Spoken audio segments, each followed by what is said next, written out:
안녕하세요. 먹는 장사로 먹고 살기 민콩입니다. 오늘의 질문은 뭐냐면 어떤 분이 이런 질문을 하셨어요. 장사 2년 차인데 식재료와 인건비가 그전보다 훨씬 많이 올랐다고 합니다.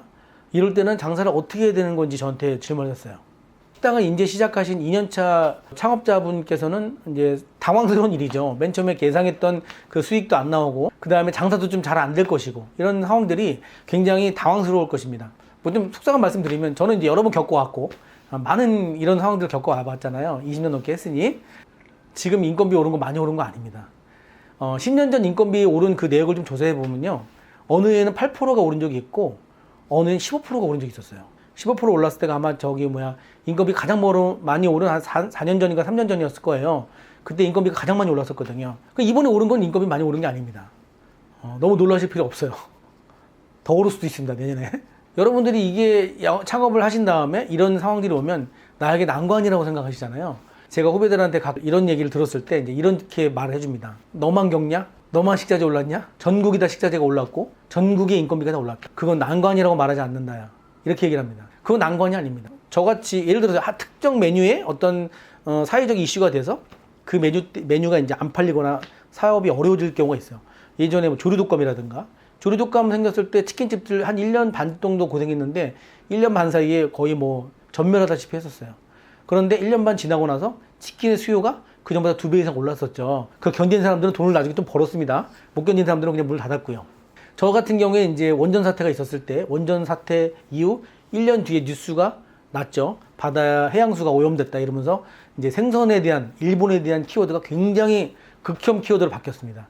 그때 저한테 굉장히 어려웠던 시절이 있었는데 그런 것들을 난관이라고 말하는 겁니다.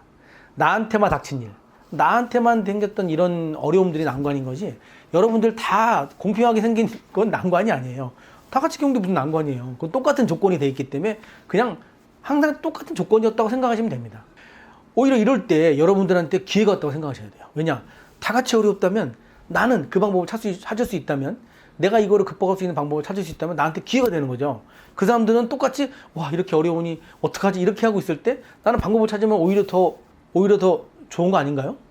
그러면 제가 방법을 알려드릴게요. 어떻게 생각을 바꿔야 되는지. 자, 인건비가 지금 올랐잖아요.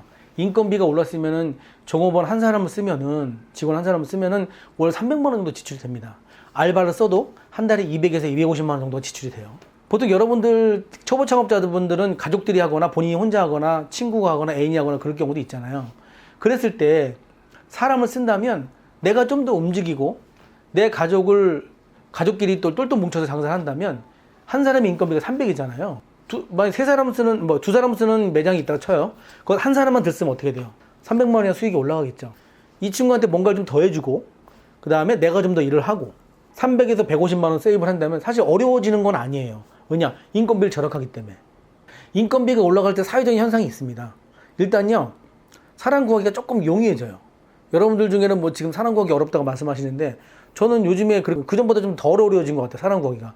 왜냐하면 저는 일단 그래도 지방은 아니잖아요. 뭐 아주 밑에 있는 지방도 아니고 수도권에 있는 도시이기 때문에 여기서 인건비 조금만 더 주면 사람 구하기가 어렵지 않더라고요. 오히려 인건비가 올랐을 때 사람 구하기가 더 좋아져요. 그러면 어떤 사람을 구하느냐? 저는 또 이제 아주 초보는 안 뽑아요. 고등학교 갓 졸업한 그런 친구들이라든가 20대 초반은 잘 안 뽑습니다. 왜냐하면 그 인건비가 오른 인건비를 지급했을 때 그만큼의 그 퀄리티를 저희가 땡겨올 수가 없어요. 그래서 경력자를 반드시 씁니다. 그렇게 되면 경력자든 초보자든 구하기 쉬운 구조죠. 인건비가 올랐기 때문에 사람들을 잘 안 쓰니까 사람이 좀 남아요. 그러면 구하기가 쉬워져요. 그리고 양질의 사람을 구할 수 있습니다. 이게 장점이에요. 어떻게 보면 인건비가 오른 시대가 왔을 때 제가 볼 때는 장사를 잘하는 사람들한테는 약간 기회라고 좀 보여져요. 인건비가 오르면 이런 것도 있어요. 사실은 좀 약간 이런 얘기 되나 모르겠는데 누군가 빠지잖아요. 누군가 예를 들어서 겁나 열받아서 때려치고 나가잖아요. 저는 사람을 구하려고 노력은 하지만 잘 안 구해지거나 뭐 빨리 안 구해지면 나머지 사람들이 이렇게 해주잖아요. 좀 인건비가 좀 남겠죠. 네, 그것도 사실은 어떻게 보면 수익이 돼요. 어쨌든 수익이잖아요. 그 사람 안 쏘고 나머지 사람들이 일해주니까. 물론 저희는 이제 파출부를 바로 투입을 해요. 왜냐면 나머지 사람들이 심적이 싫고 그 다음에 일이 안 되는 거에 대해서는 저는 이제 약간 풀서비스업 그런 메뉴를 하고 있기 때문에 그 질이 떨어지면 안 되기 때문에 사람은 쓰긴 하는데 어떨 때 가끔 이제 불러도 안 올 때가 있어요. 그럴 때 이제 뭐 13만 원인가 요즘 얼마 비싸 하여튼 하루 올해 지금 1월 달인데 12만 원인가 13만 원인가 해요. 그게 남는 거잖아요. 어쨌든 그런 식으로 남을 때가 또 있어요. 그것도 남는 거잖아요. 어쨌든. 자, 두 번째는요. 식자재 가격이 올랐을 때 나한테 어떤 데미지가 있을 것이냐. 저는 그것도 사실은 아까 말씀드린 대로 데미지가 있다고 보이지 않습니다. 왜냐? 다 똑같은 조건이니까. 나는 시금치를 비싸게 사오는데 얘는 시금치를 싸게 사오진 않잖아요. 식자재 가격이 오르면요. 메뉴 가격이 올리면 돼요. 되게 고민하시는 분들이 많은데 예를 들어서 오늘 시금치가 올랐어. 내일 메뉴 가격 올릴까요? 그렇지는 않습니다. 시금치 가격, 야채 가격은 변동이 있기 때문에 이제 뭐 그냥 받긴 하지만 또 여름 되면 야채 가격이 완전히 싸지는 경우도 있어요. 그럴 때는 또 생각 안 하세요? 그럴 때도 많이 남잖아요. 그런 거잖아요. 고깃값이 한번 오르면 잘 안 내려가고 이제 오른 상태로 가지만 그럴 경우에는 메뉴 가격 올리는 겁니다. 그럼 옆집은 안 올리는데 나 올렸으니까 나 어떻게 해? 그 사람도 손해보면서 뭔가 다른 짓을 할 거예요. 분명히 뭔가 아끼거나 뭔가 땅 파서 식자재를 꺼내오는 게 아니잖아요. 사오는 거예요. 그럼 다른 데서 뭔가 이익을 보기 위해서 뭐 작업을 한다는 거죠. 차라리 가격을 올리고 거기에 솔직하게 대응을 하는 거예요. 응대를 하는 거예요. 손님한테. 가격이 올라서 나 가격 올린다. 식자재를 절대로 손대지 않겠다. 뭐 좋은 식자재만 공급하도록 하겠다. 그리고 아니면 또 뭘 더 주든지 가격 올리면서 뭐 주면 돼요. 사실은 이제 맨날 하는 얘기인데 가격 오를 때 불안한 뭘 주세요 조금. 그러다 이제 가격이 더 완전히 올랐으면 그때는 그거 빼면 되는 거니까. 식자재 가격이 오르면 음식 가격이 올리면 됩니다. 그렇게 해서 메뉴를 구현할 때 제대로 메뉴만 구현한다면 손님도 수긍할 거예요. 저희도 이번에 1월 달에 음식 가격을 또 올렸거든요. 지금 며칠 됐냐면 올린 지가 지금 15일 됐는데 한 번도 컴플레인 안 한대요. 한 번도. 물론 손님은 말 잘하지 않습니다.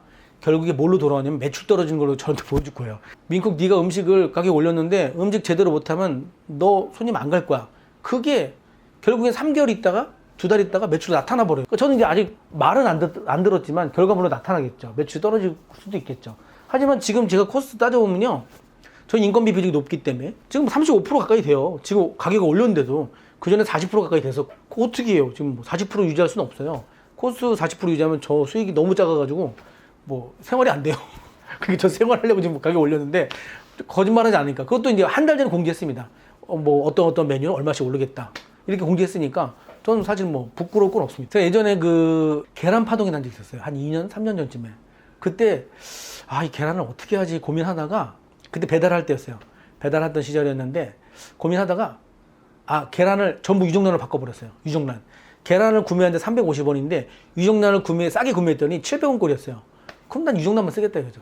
그래서 유정란을 대량으로 사다가 그 집 농장이 유정란 다 바닥날 때까지 계란을 계속 사들였어요. 그래가지고 계란을 다 유정란으로 바꿔서 사용하고 지금은 이제 일부 메뉴만 유정란을 사용하고 있습니다. 근데 유정란을 사가지고 그거를 배달하는 손님들, 배달을 시킨 손님이라든가 포장 손님한테 유정란을 2개씩 줬어요. 그냥 서비스로. 그랬더니 거기 반응이 엄청 폭발적인 거야. 블로그 비싸게 들여가지고 마케팅 할 필요가 없더라니까요. 그래가지고 그 메뉴가 굉장히 인기 메뉴가 됐었어요. 그 당시에. 물론 계란값 얼마 더 들어갔냐면 일반 계란보다 한 달에 30에서 40만 원이 더 들어갔어요. 그런데 요즘 마케팅하고 블로그 모집하면 얼마야? 그 정도 또 들어가요. 그래도 한 4개월인가 5개월 동안 그랬는데 반응이 굉장히 좋아졌습니다. 그러니까 오히려 그런 시절에 손님의 마음을 자극하는 거죠. 야, 나는 좋은 재료만 쓸 거고 더 먹어. 더 먹어 하는 거죠. 더 먹게 하는 거죠. 그러니까 유정란을 막 싸주고 그랬었으니까. 여름이 되면 회덮밥이 많이 나가요. 회덮밥에 양배추를 주로 쓰는데 저희가 여름 장마철이 되거나 이제 혹서기가 오면은 양배추가 막 3배, 4배씩 막 올라가요. 야채가 막 올라가잖아요. 그때 저희 야채 그냥 더 많이 줍니다. 많이 주라고 그래요, 그냥. 그렇게 썼었어요. 그러면 손님은 어떠냐면은 항상 하는 얘기지만 그런 파동 날 때 그걸 더 좋아해. 그걸 더 먹어 막. 그때 마케팅하는 그게 마케팅이지 뭐. 그렇게 하는 겁니다. 식자재가 오른다고 두려워할 필요가 없어요. 그걸 활용하세요, 그냥. 오히려 오른 거 활용하셔야 돼. 상추값이 올랐어? 상추값 올라봐야 한 달이야, 그거. 한 달 돈은 100만 원 돈인데 막 파동 날 때는 10만 원씩 하잖아요. 상추 한 박스 10,000원짜리가. 그건 마케팅비로 쓰는 거야. 저희는 상추로 그냥 다 드리겠습니다. 물론 극단적인 얘기입니다. 그렇게 하시면 조금 힘드시긴 하겠지만 극단적인 얘기지만 어쨌든 간에 방법이란 얘기입니다. 그런 식으로. 약간 올랐을 때 더 주세요. 지금 상추값이 얼마입니다, 키로에. 저희는 상추를 이만큼 주겠습니다. 그 시절에 삼겹살집 가봐. 상추 한 장씩 줘, 2장씩 주고. 장난해? 난 원래 2장씩 먹어야 맛있는데 상추 좀 더 달라면 막 눈치 주고 막. 그렇게 장사를 하니까 소규모에서 벗어나지 못하는 거예요. 그렇게 장사를 하니까 작은 식당에서 벗어나지 못하는 거예요. 아니 뭐 상추 한 장 남겨서 뭐 하려고 그래. 그냥 쭉쭉쭉 팔아서 그냥 전체적인 틀을 봐야지. 아셨죠? 다 식자재 뽑아가지고 계산했더니 너무나 손해를 많이 봤다? 그 가게 망해요? 그러지 않잖아요.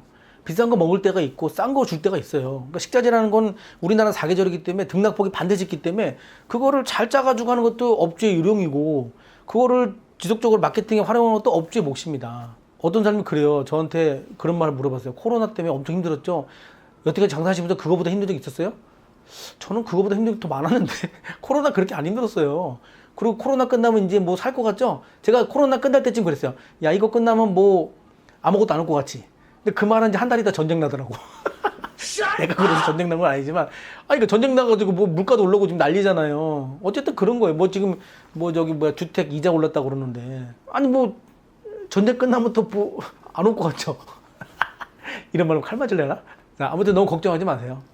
장사 이제 2년 차면 아직도 넘어야 될 산이 많습니다. 그러니까 그런 분들에 너무 집중하지 마시고 고객만 보세요. 손님만 보고 내가 뭔가를 뭘 더 줄지. 뭐 남을 치자고 보지 말고 얼마나 많이 팔지를 생각하셔야 돼. 초보들은 그래야 돼. 초보들은 남는 건 두 번째야. 내가 장사를 해서 매출을 내가지고 손님과의 소통에서 경험치를 가져가는 게 중요한 거지. 그거 뭐 조금만 돼서 얼마나 남겠어요. 나중에 돈 벌 때는 돈이 막 들어와. 나도 그런 적이 있었지만 아무튼 돈 벌 때 돈이 들어오니 지금은 초보 식당 사장님들은 장사를 많이 해서 매출 올리는 데 집중하세요. 수익은 나중에 다 따라오는 겁니다. 아셨죠? 오늘 먹장모살 끝!